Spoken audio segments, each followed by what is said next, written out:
त्यानंतर आपण बारामतीला जाऊयात. अजित पवार बोलतायत. स्थानिक स्वराज्य संस्थांच्या निवडणुकीच्या संदर्भामध्ये स्थानिकांना ते अधिकार दिले जातात आणि स्थानिक लोक त्याच्याबद्दलचा निर्णय घेतात. गौतम अदानी बारामतीला येऊन गेले. आगामी काही दिवसात राज्यामध्ये केंद्रामध्ये काय बदल दिसत? अरे गौतम अदानी हे आपल्या एआयच्या उद्घाटनाला आले होते एका इमारतीच्या. ते उद्योगपती आहेत. त्या उद्योगपतींचा वेगवेगळ्याचा बदल होण्याचा काय संबंध आहे? दोन्ही पवार कुटुंब पुन्हा एकत्र येणार. अरे तो आमचा परिवार आम्ही एकत्र आहोतच ना. आम्ही सुखदुःखात एकमेकाच्या याला जातोच. आता त्याच्याबद्दल आज विषय काय आहे? आज आमच्या 16 तारखेपासून फॉर्म भरायला सुरुवात झाली. आज मला वाटतं 17 तारीख आहे, बरोबर आहे. उद्या 18 तारीख सुट्टी आहे. हे इतकं घाई गडबडीत आणि सुप्रीम कोर्टाने सांगितलं होतं 31 जानेवारीच्या आत करा. ते आता मला वाटतं 15 फेब्रुवारीला सुप्रीम कोर्टाने परवानगी दिली. आता त्यात 50% आत आरक्षणाच्या फक्त 12 जिल्हा परिषद आहेत, तेवढ्याच लागलेल्या आहेत. आता त्या जिल्हा परिषदेच्या संदर्भातली तिथली भौगोलिक परिस्थिती, राजकीय परिस्थिती आणि तिथली एकंदरीत बाकीच्या सगळ्या गोष्टी ह्या बघून तिथले स्थानिक लोक त्याच्याबद्दलचा निर्णय त्या ठिकाणी घेतील.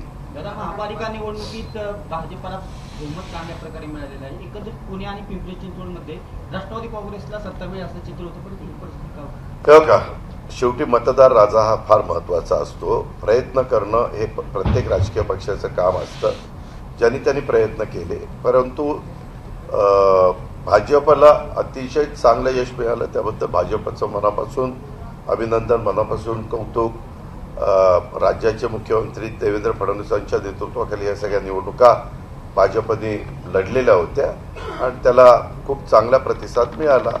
आता इतरांचा त्याच्यामध्ये पराभव झाला.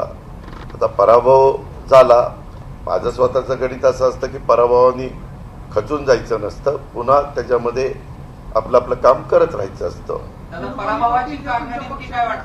अरे बाबा, अजून 24 तास पण झाले नाही. काल 3 वाजता निकाल लागला, पहाटे काहींचे. त्याच्यामध्ये सगळे बसतील, आम्ही त्याच्याबद्दलची माहिती घेऊ, काय झालं, कसं झालं. एवढंच वातावरण मीडिया पण म्हणत होता की चांगलं वातावरण आहे. आमचे अंदाज चुकले तसे मीडियाचे पण अंदाज चुकले. पण ठीक आहे ना, मतदार राजा हा महत्वाचा आहे. माझ्या दृष्टीने आत्ताचं कृषी प्रदर्शन हे खूप महत्वाचं आहे आपल्या शेतकऱ्यांच्या दृष्टीनं. आणि माझ्या एकंदरीत महाराष्ट्र हा कृषीप्रधान राज्य आहे आणि त्याच्यामध्ये जेवढं शेतकऱ्यांना मी समाधानी करू शकू तेवढं एक तिथं आर्थिक सुबत्ता येण्याच्या करता मदत होत असते. आणि म्हणून आम्ही त्या कामाला जास्त प्राधान्य दिलंय. आणि त्याच्यात आमच्या कृषी विकास प्रतिष्ठान, त्याच्यामध्ये आमचं कृषी विज्ञान केंद्र, चेअरमन आमचे राजेंद्रजी पवार आणि त्यांची सगळी टीम, नलवडे आणि सगळ्यांनी खूप लक्ष घातलं. आणि तुम्ही पण, माझी तुम्हाला विनंती आहे की काही गोष्टी तुम्ही पण दाखवा मीडियाच्या माध्यमातून. प्रिंट मीडियानी तसे एक माहिती द्यावी आणि इलेक्ट्रॉनिक मीडियानी ते दाखवावं की काय तिथं चाललेलं आहे. नाही बा, त्याच्यामध्ये मला त्याबद्दल काही बोलायचं नाही. माझा त्याच्याबद्दल काही आता मी काही बोलू इच्छित नाही. ईव्हीएम त्याच्या पद्धतीने काम करतं. काय होतं, ज्यावेळेस पराभव होतो ईव्हीएम वर दोष द्यायचा, यश आलं की ईव्हीएम बद्दल बोलायचं नाही, असं नाही. अरे जाऊ दे ना, शाही पुसली जाते, फाई पुसली.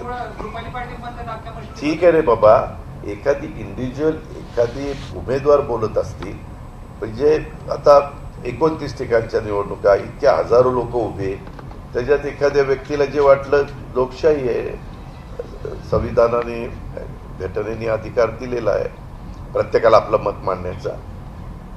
ठीक आहे, धन्यवाद. एबीपी माझा, उघडा डोळे बघा नीट.